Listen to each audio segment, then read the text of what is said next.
The question is, what is a prospect? I ask the question because there is a difference between a suspect and a prospect. A suspect is a name that could be a prospect, but you don't know yet. A prospect has a need for the product, a possible desire to own that product, and the financial capability to implement that decision. You spend time with suspects, you invest time with prospects.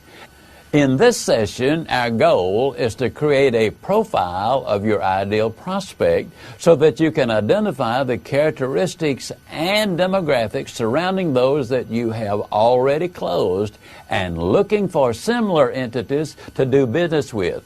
For example, if within your existing customer base, your best customers are in a certain geographic area, you owe it to yourself to explore other opportunities in the same geographic area. The same would hold true if they belong to a trade association. Everyone else in that association would be a warm call for you. Taking the time to find this information is important. What does the ideal prospect look like for you?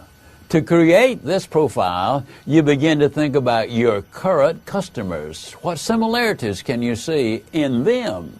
Do they have the same job title, or are they from the same industry? Are the companies all about the same size or location? Don't forget, when you are building the profile of this ideal prospect, you must consider the company as well as yourself. Would this type of customer be the most profitable to the company for you to have a sale? Be a true success, the customer wins, the salesperson wins, and the company must win. You need to make sure you are targeting the customers who give you the best return on your time invested. Once you identify a prospect that fits the profile of a good customer of yours, you must contact that prospect with the intention of asking enough questions so that you can either, 1, turn him from a suspect to a prospect, or 2, disqualify him as a prospect so you can move on, or 3, find the real buyer or decision maker, or 4, sell your products. Remember, a truly qualified prospect meets all these qualifications. They have the authority to buy, the ability to pay, and an unmet need.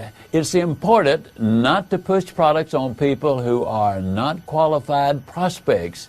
It wastes time and damages their trust in you and your company. Rather disqualify the prospect and move on. To apply this information today, create a profile of your best customer and begin to look for prospects that fit this profile, realizing, of course, that some prospects will buy that don't fit that profile. Use the profile as a sort of magnifying glass to help you zero in on the best people to spend your time with. Even if you think you have the best product or service in the world, there are people out there who couldn't care less. Your job is to eliminate them quickly so you can help the people who do need what you sell. Mary Kay Ash of Mary Kay Cosmetics once remarked concerning the fur coats the company awards to top sellers, "Every hair on this coat represents a customer who said no." She knew that if you keep eliminating the no's, you have more time for the yeses.